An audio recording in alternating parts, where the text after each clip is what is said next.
Bonjour à tous, bonjour Geoffrey. Bonjour Cédric, bonjour tout le monde. Comment ça va? Très bien, et toi-même? Ça va, pas trop mal en tout cas. Aujourd'hui on se retrouve finalement, enfin j'ai envie de dire, pour faire cette vidéo d'AMA sur Legacy, les héros d'Ascola. Ça fait un moment qu'on avait annoncé le truc, on a eu la possibilité du coup de faire pas mal de salons et de discuter avec pas mal de gens pour récupérer quelques questions. Donc on va pouvoir répondre à ça aujourd'hui. Je sais pas si tu avais une question avec laquelle tu voulais commencer ou si on prend un petit peu aléatoire. Alors moi j'ai reçu des questions donc, de Discord, des réseaux et de salons effectivement. Donc j'en ai une qui est revenue plusieurs fois, on peut commencer par là, c'est pas mal, parce qu'en plus c'est assez simple, c'est d'où vous est venue l'idée du jeu? Ah, d'où vous est venue l'idée du jeu? Bah déjà ouais, est-ce qu'on parle de l'idée d'un jeu en général ou est-ce qu'on parle de l'idée de Legacy? Enfin l'idée de Legacy, bah voilà, c'est parti du fait que nous on est on l'a déjà dit, on en a parlé en salon, on en parle aussi sur les réseaux, c'est que nous on est des grands joueurs de jeux de rôle depuis Faut pas compter. Depuis, faut arrêter de compter, sinon on est vieux. Mais voilà, ça fait 30 ans qu'on fait du jeu de rôle. Et en bien ou en mal, j'ai envie de dire, il y a Covid qui nous a un peu tombé sur la tête. Et puis c'est un peu comme ça qu'on est parti finalement. Tu sais, moi quand je suis revenu du Canada et que j'ai dit, bah voilà, ça fait 30 ans qu'on fait du jeu de rôle, qu'on en profite entre potes et qu'on passe des super moments, pourquoi on n'en ferait pas profiter les gens un petit peu plus? Et du coup je crois que c'est parti là-dessus. Je t'ai posé la question, tu m'as dit ah mais j'attendais que ça. J'attendais que ça que tu me demandes. J'ai reçu un mail un soir qui m'a dit et si on faisait un jeu? Bah ouais, allez c'est parti. Direct. Je savais même pas quel jeu tu voulais faire, parce que j'étais sûr que ça marchera de toute façon. Après tu m'as dit que c'était un jeu de plateau avec des figurines, je me bah ouais, let's go, c'est ça, parti. Ouais. Oui, non, c'est clair, c'est parti comme ça. Puis on est aussi parti direct en se disant ok, bon, on essaie de faire un truc bien, on essaie de faire un truc pro surtout. Parce que voilà, c'est vrai que ok, on fait un jeu de société, on fait un jeu de rôle. C'est quand même un gros truc, hein, mine de rien. Nous, on est pas. Je pense qu'au moins au début, je m'attendais quand même pas à ce qu'il y ait autant de taf finalement. Parce que quand même beaucoup de boulot. Hein, je crois que c'est aussi une autre question. C'est la seule condition que je t'avais imposée, c'était on le fait à condition que ce soit pro dès le début. C'est ça. Je voulais un projet pro direct, donc. Et puis du coup. Ouais, et puis pour Legacy en lui-même, bon bah, est-ce que t'avais déjà l'idée Legacy Cartomancien à l'époque ou je sais plus, ou pas encore? Parce qu'on n'avait pas commencé. On était à un an de commencer les Cartomanciens, je crois. Quand tu m'as dit ce que tu attendais, j'avais commencé à poser sur papier quelques idées, mais j'étais surtout en train de travailler sur ma mythologie stellaire que j'avais créée depuis quelques années déjà, notamment à l'origine pour un. Je sais pas si tu te souviens, on avait été engagé pour un jeu vidéo en Suisse qui avait avorté d'ailleurs. Absolument, ouais. Et j'avais écrit un background qu'on avait bien aimé, et du coup, quand le projet a été avorté, on s'est dit putain, c'est vraiment dommage, d'autant que j'ai continué à bosser dessus quelques années. On avait fait un jeu de rôle qui se basait dans le même multivers, et puis du coup, de fil en aiguille, je me trouvais à l'aise dans cet univers, je te l'ai proposé, tu m'as dit bah ouais, let's go, ça fonctionne, puis bien évidemment, je l'ai adapté à tes attentes, mais il y a quand même une base sur laquelle je travaille depuis quelques années. Ouais. Voilà. Donc je pense que ça c'est pour répondre à la question, effectivement c'est venu un peu comme ça, ça s'est fait plutôt facilement, j'ai envie de dire. Même si comme je disais, bon après on s'est aperçu un peu de la de la masse de boulot derrière. Ça fait. Je veux pas répondre à trop de questions parce que je sais qu'il y a encore des questions après sur la durée de développement, etc. Donc je pense qu'on peut peut-être stopper sur ça. Mais voilà, c'est comme ça un peu que l'idée de Legacy, les héros d'Ascola est arrivée. Ok, super. Donc une autre question qui revient assez souvent, plutôt dans les salons, quand on a des gens qui peuvent pas forcément jouer parce que les tables sont déjà prises. C'est quoi l'histoire de Legacy, les héros d'Ascola, le background un peu du jeu? Qu'est-ce qui se passe dans le jeu? Alors le jeu commence dans le néo-duché de Fairfren, où se trouve un duc qui est particulièrement singulier, avec des idées hautes en couleurs qui ne correspondent plus forcément avec celles de son archiduc. Et il entend parler d'un groupe de héros qui arrive à ses frontières et qui l'intéresse, puisqu'ils ont eux aussi des techniques et des pratiques qui sortent un petit peu de l'ordinaire, et il se trouve que ces héros sont incarnés par les joueurs. C'est ça. Donc, on a ces cinq héros atypiques, j'ai envie de dire, qui sont contrôlés par les joueurs, que les joueurs peuvent choisir. en tout cas de base, hein, voilà, on va pas non plus rentrer dans les détails si on veut peut-être parler des mécaniques. Si j'ai une autre question, apparemment j'ai une question comme ça juste après. C'est ça, voilà, je me sens qu'on a des questions un peu plus sur les mécaniques de jeu, donc on développera un peu plus là-dessus peut-être juste après. Hein. On peut peut-être enchaîner direct, mais voilà, c'est ça. On a donc cette histoire, ces personnages qui sont enrôlés en tant que mercenaires pour résoudre un problème qui, voilà, on va pas parler non plus des quêtes, hein, faudra jouer au jeu, mais mais voilà, c'est ça. Vous êtes voilà, il y a un effet boule de neige qui fait que Exactement. petit à petit, Exactement. on va découvrir Ça commence relativement simple, mais ça évolue un peu dans les hautes sphères, un peu plus sur la suite. Mais on peut. Voilà, vas-y, pardon. Ouais, je pense qu'on peut enchaîner directement peut-être avec les mécaniques de jeu, parce qu'il y a des gens qui se demandent aussi, pareil, hein, toujours c'est le même principe, les gens qui sont au salon, qui voient les gens jouer, sont assez intrigués de comment joue le jeu, parce que c'est vrai, comme on a fait un peu ce système de jeu de rôle plateau, c'est pas un jeu de société, c'est pas un jeu de rôle, mais un peu un jeu de rôle plateau, un peu au milieu, parce que du fait qu'on essaye de faire quelque chose qui est plus accessible. Et donc les gens nous posent un peu les questions sur les mécaniques, parce que voilà, donc on a ces 5 personnages, mais qu'est-ce qu'on a en plus de ces 5 personnages qui nous fait jouer à Legacy? Je pense que approcher ça comme un jeu de rôle, en vérité, c'est parce que nous, on a fait du jeu de rôle pendant 30 ans que c'est un jeu de rôle. Au contraire, la notion est claire, c'est enlever tout le côté barbant et lourd c'est ça. Dans notre système de jeu de rôle qu'on va retrouver avec notamment des feuilles, des stylos et compagnie. Tout ça, on a enlevé pour se concentrer sur un jeu très intuitif. Donc on est vraiment, pour moi, on est vraiment dans un jeu de plateau classique de figurines avec des règles extrêmement, alors pas simplistes mais simples, qui permettent de rendre une expérience accessible et intuitive, c'est ce que tu disais. Accessible pour tout le monde, et en même temps qui va être difficile à maîtriser et qui va permettre à ceux qui veulent vraiment s'investir à un maximum de trouver plein de combinaisons possibles pour essayer de faire des équipes. Voilà, ils vont essayer de casser le jeu, c'est normal, et nous c'est tout ce qu'on attend, voir si les joueurs vont réussir à casser le jeu pour ceux qui vont aller le plus loin possible dans les possibilités du jeu. C'est ça. En fait, on a ces 5 personnages qui sont là de base, et comme tu disais, donc pas de feuilles, pas de stylo. Les personnages qu'on choisit ont déjà leurs stats.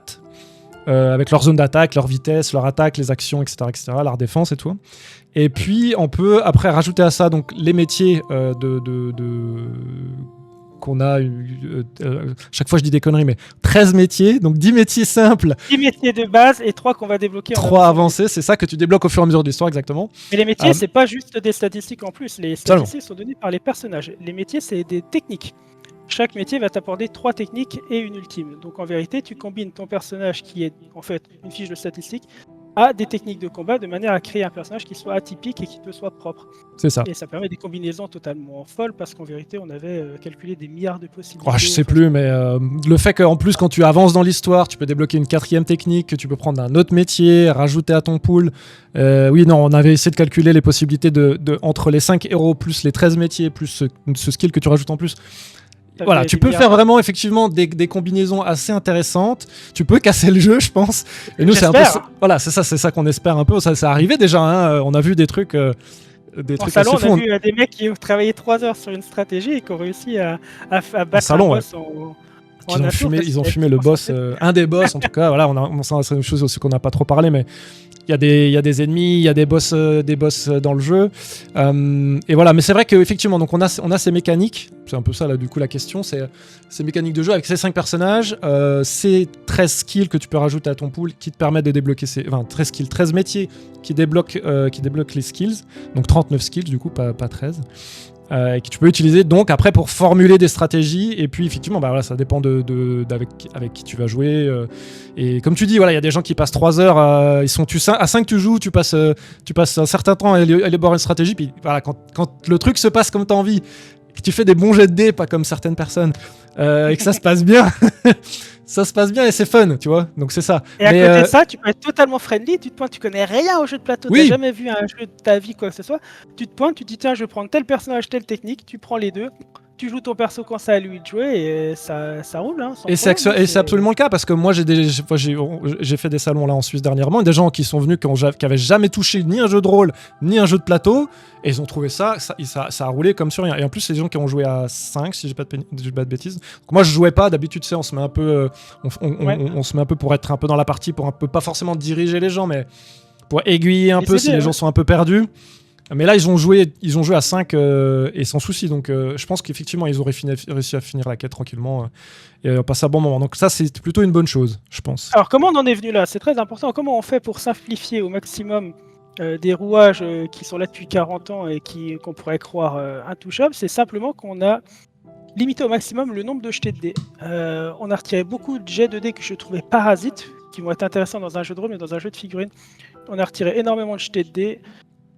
Les déplacements, c'est une statistique de vitesse. La défense, c'est une statistique de défense. Il n'y a pas de jet de défense, ce qui fait qu'au final, on jette très peu le dé. Les moments où on les jette, c'est toujours très intéressant, c'est palpitant, mais au final, ça reste un jeu où tout est fluide, on joue fluide et il y a très peu de jetés de dés. Au final, Oui. je pense que ça permet d'empêcher le jeu d'être ralenti. Alors ça, déjà, et puis surtout, ça enlève un peu une trop haute RNG, tu sais, comme on dit un peu là, le random, l'aléatoire du jeté de dés. Parce que quand t'as beaucoup de jetés de dés, ça devient plus aléatoire sur le truc. Et du coup, même quand tu fais ta stratégie puis que tu te retrouves à faire des jets mauvais, quand t'as beaucoup de jetés de dés, c'est un peu frustrant, on va dire. Et du coup, ça, c'est aussi un truc qu'on voulait enlever. On voulait que le rush, que la partie stratégie soit importante dans le jeu et que les gens puissent élaborer, comme tu disais avant, les gens élaborent leur stratégie, font la partie. Et du coup, c'est super intéressant quand ça se passe bien et que ta stratégie déroule sans accroc, comme dirait une certaine personne. Je pense que si tu as une stratégie qui correspond parfaitement à la quête en cours et idéale et adéquate, si tu fais des mauvais jetés, ça va être punitif sur le chemin du gobelin, qu'on expliquera peut-être tout à l'heure. Oui. Donc ça va te faire terminer la quête en plus de tours qu'initialement prévu, mais je pense pas que ça te punisse au point de te la faire perdre. C'est ça. Selon moi. Exactement, ouais. Ok, cool. Eh bien, du coup, c'est à moi de te poser une question qu'on a eue en salon également. C'est quoi la meilleure approche pour jouer au jeu? Alors, je ne crois pas qu'il y ait de bonnes ou de mauvaises approches au jeu. J'étais obligé de la placer. Est-ce qu'il y a... Je crois pas qu'il y ait... Non, mais vraiment, je crois pas qu'il y ait... Non, en vrai... Il n'y a pas vraiment de bonne ou de mauvaise approche. Je pense que c'est tu joues comme tu as envie de jouer, en fait. Hein. Alors, on a une mécanique dont on n'a pas parlé, mais je pense qu'on peut rebondir là-dessus, du coup, dans cette question, parce que c'est intéressant. C'est le gobelin fouisseur qui est là pour... pas forcément forcer, mais pour rajouter un petit twist sur la façon dont se déroulent les quêtes. Dans le fait où donc on a ce petit PNJ qui est là, qui est sur le côté, qui est un gobelin qui a son propre track que vous mettez quand vous jouez au jeu, en fait. Et à chaque fin de tour, le gobelin il avance d'une case. Et sur ce track, donc sur ce petit chemin, on a déposé des gemmes qui sont indiquées donc dans le placement de la quête. Et puis si le gobelin arrive sur cette case où il y a des gemmes avant que les héros aient fini la quête, il pique le butin pour lui, et donc forcément à la fin les joueurs ont moins de récompenses. Donc ça force un petit peu, une fois de plus, ce système de stratégie, à savoir est-ce qu'on va rusher la quête, est-ce qu'on se dépêche pour avoir ce butin supplémentaire, ou est-ce que au contraire, c'est pas grave, on n'aura pas ces gemmes supplémentaires, mais du coup on va jouer un peu plus safe et on va essayer de faire plus attention, de faire plus stratégie, pas forcément de stratégie un peu plus en avant, mais plus en retrait, on va dire. C'est plus ce système-là, je pense. Non, oui, je suis tout à fait d'accord. Il faut savoir que le gobelin fouisseur, c'est quelque chose que j'ai créé justement pour éviter les tours blancs. Les tours blancs, c'est quelque chose qui m'embêtait quand j'étais plus jeune, notamment, tu sais, quand on est passé de l'œil noir à HeroQuest. Ouais. À HeroQuest, quand tu tuais tous les ennemis qui avaient sur le terrain, tu pouvais bêtement prendre tes figurines, les téléporter d'une salle à l'autre, tu les mettais tout autour de la pièce, tu vois, enfin de la porte. Tu ouvrais la porte, tu zappas. Sans conséquence, ouais. Tu pouvais tuer les mobs, tu reprenais tes personnages, tu les téléportais, etc. Ça me sortait un petit peu du jeu de pouvoir faire ça. Donc j'ai vraiment réfléchi à un système qui permet de faire en sorte que chaque tour compte. À chaque tour, ça t'éloigne plus ou moins des gemmes que tu aurais aimé récupérer avant que le gobelin ne mette la main dessus. Donc voilà, il y a vraiment une logique derrière ce gobelin fouisseur qui en plus a apporté différentes stratégies ou différents moyens d'avoir du fun en fonction des groupes. Il y a quand même une notion, encore une fois, de rendre le jeu plus intuitif et les tours plus utiles. Oui. Et plus logique finalement, parce que tu te téléportes pas dans le même tour, tu vois, n'importe quelle zone sur la carte, enfin sur le terrain. Et puis en savoir aussi en plus que, bon c'est une chose on n'en a pas parlé, mais on a accès à un marché, à un shop dans le jeu qui te permet de c'est un peu comme ça l'évolution que tu fais des personnages. On n'a pas de niveau, on n'a pas d'expérience dans le jeu parce qu'une fois de plus c'est quelque chose qu'on essaie de fluidifier.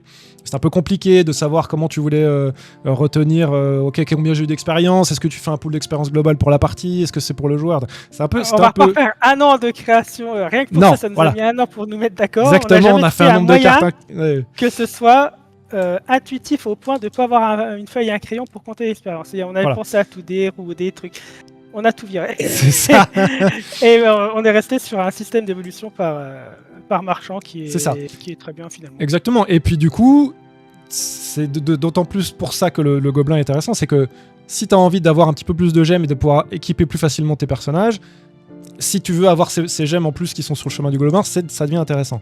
Si c'est quelque chose où tu préfères peut-être un peu plus de difficulté, on va dire, même si c'est quand même relativement bien équilibré, bah tu peux jouer sans, ou alors tu refais ta partie, tu refais la quête, ça c'est pas un problème non plus. Tout à fait.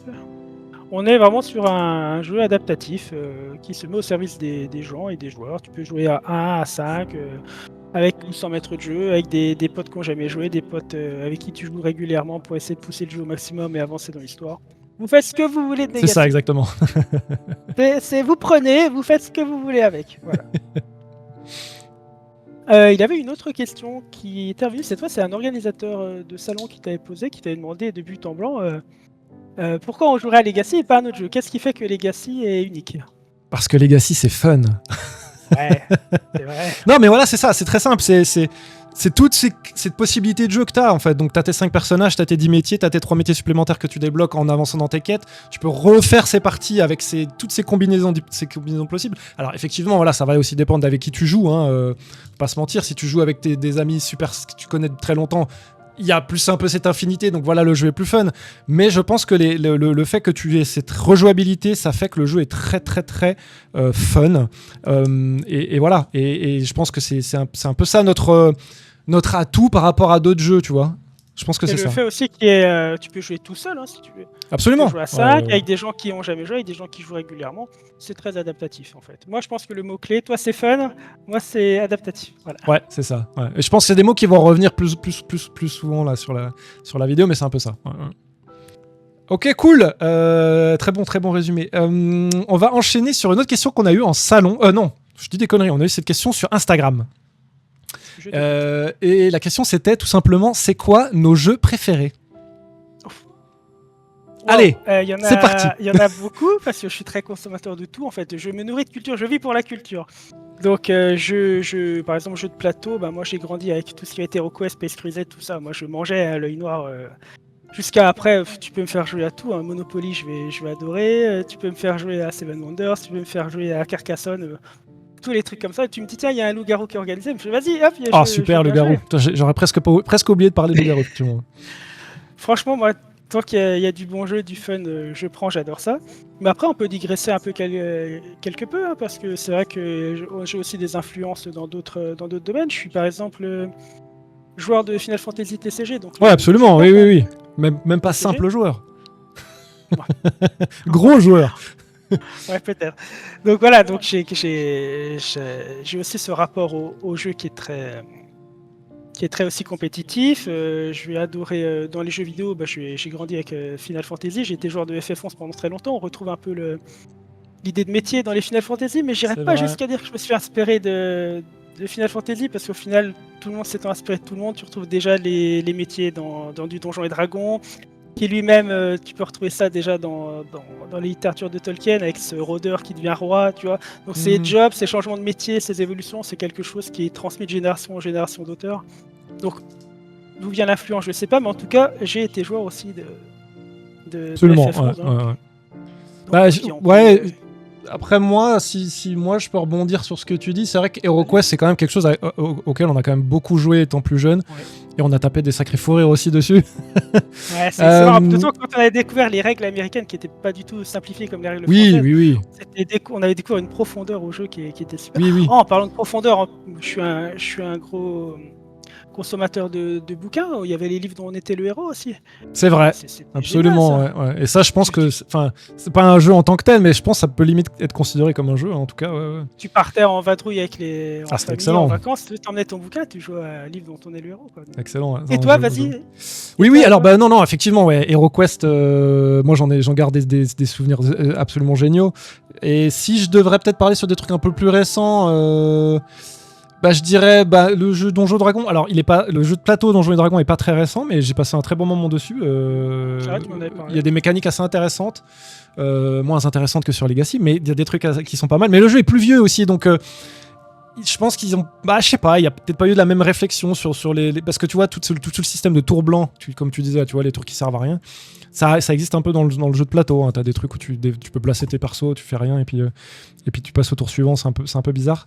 Après, en beaucoup plus récent, il y a Wrath of the Demons, tu sais, celui que vous journée, là, qui est vraiment cool.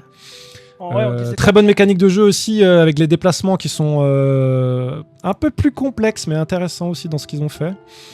Les figurines sont super sympas aussi, donc ça c'est assez cool, hein, pour rebondir un peu parce que nous on fait comme un jeu de figurines aussi, donc c'est intéressant d'en parler. Après, si on parle un peu plus sur le jeu vidéo, alors pour les jeux de cartes, moi je suis, moi c'est Magic, hein, on a joué à Magic quand on était gamin, hein, forcément. Voilà, c'est un des seuls, je crois, auxquels j'ai joué.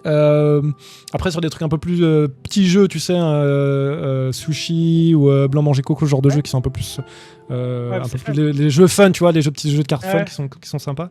Après, en jeu vidéo, moi mon all-time favorite, meilleur jeu de tous les temps, c'est Xenogears, hein, de toute façon. Squaresoft.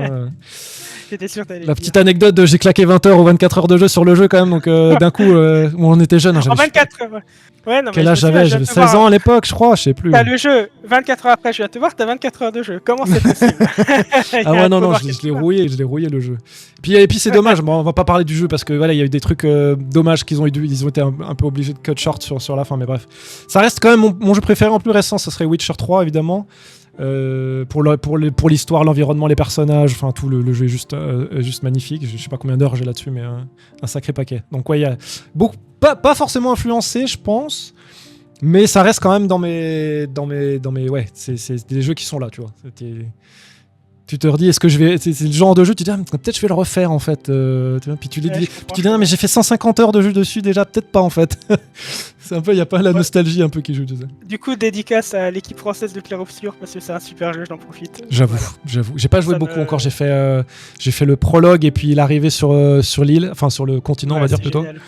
Jusqu'à l'une, mais je veux pas de spoil, mais ouh là, le prologue. J'en profite juste pour dire c'est un jeu de oui. Super, ok, voilà, ça j'aime beaucoup cette réponse à cette question. On va pouvoir enchaîner. Moi aussi. Autre question, alors celle-là elle a été posée plusieurs fois un peu partout. On en est à combien de temps de développement sur Legacy et est-ce qu'il y a encore beaucoup à faire ou est-ce qu'on a vraiment un jeu en heure de développement, beaucoup, je sais pas. En année de développement, je dirais, ça fait 4 ans je crois qu'on est sur le jeu là. Hein. Oui, ça fait 4 ans. Hein. Ça fait 4 ans qu'on est sur le développement du jeu, ça passe vite. J'ai failli dire un gros mot. Mais non, c'est passé super vite. Mais tu vois, comme quoi, quand t'es sur un projet qui te tient à cœur, le temps file. Mais je crois qu'on est fini le jeu. Enfin, on va dire le jeu est 99% fini du fait qu'on est toujours en train de peaufiner quelques trucs parce que voilà, on fait les salons et puis on a les retours et donc des choses qu'on essaie encore un peu de peaufiner. D'ailleurs, c'est des questions qu'on aura après. Sur quelques règles qu'on a un petit peu modifiées, les cartes aussi qu'on a un petit peu modifiées, on a eu des idées design, au niveau design qui était super bien, qui plaisait beaucoup, mais au niveau fonctionnel n'était pas génial, donc on a fait des modifs là-dessus. Mais non, le jeu il est 99% fini là. Donc du coup, voilà, on en a un peu 4 ans de développement, juste pour finir sur cette question. Et on a une autre question qui est venue un petit peu sur les salons, donc on va enchaîner sur des questions qui sont un peu plus rapport au jeu et au déroulement des parties, notamment sur le critique. Voilà.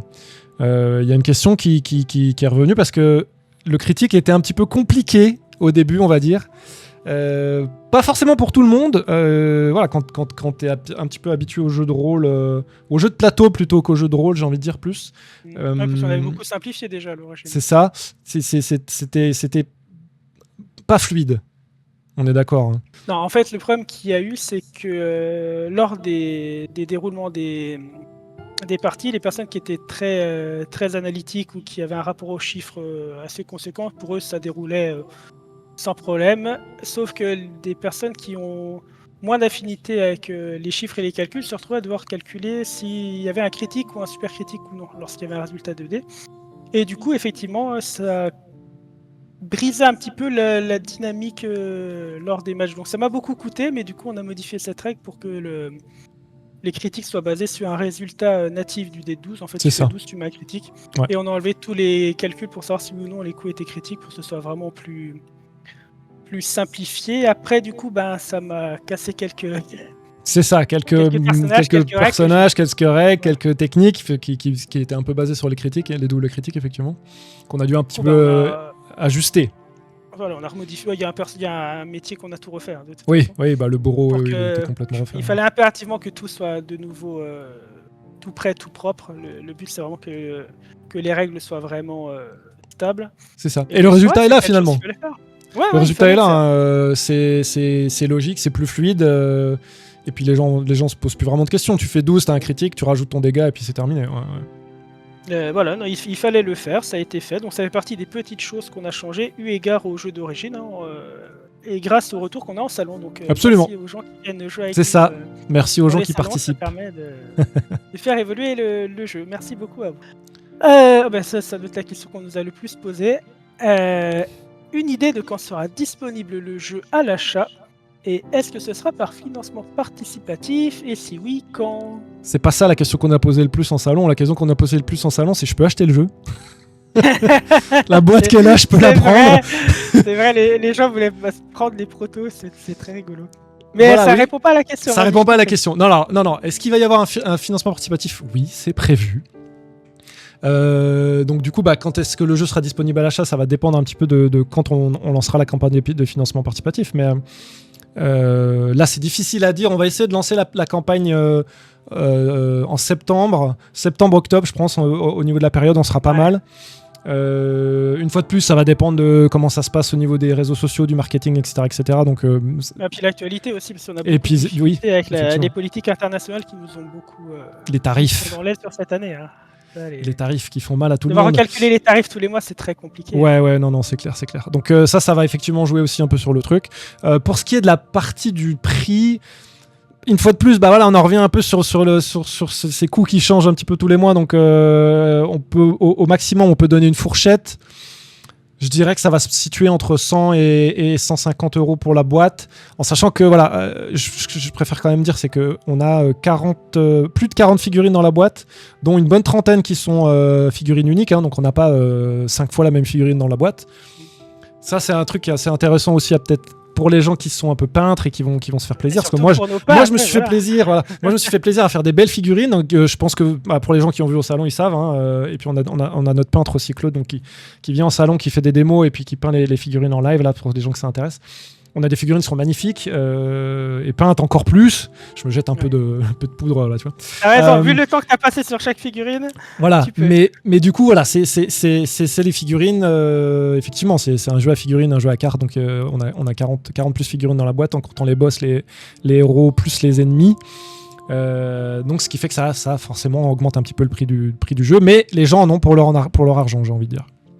En vérité, ce qu'on doit financer, c'est les moules. Chaque moule c'est une somme astronomique. Absolument. Ouais. Donc voilà, il faut forcément qu'on arrive. Oui, et puis au plus de détails, au plus les moules, ça va être compliqué à fabriquer et puis ça va coûter cher. Donc ça aussi, c'est un peu qui gonfle le prix, on va dire.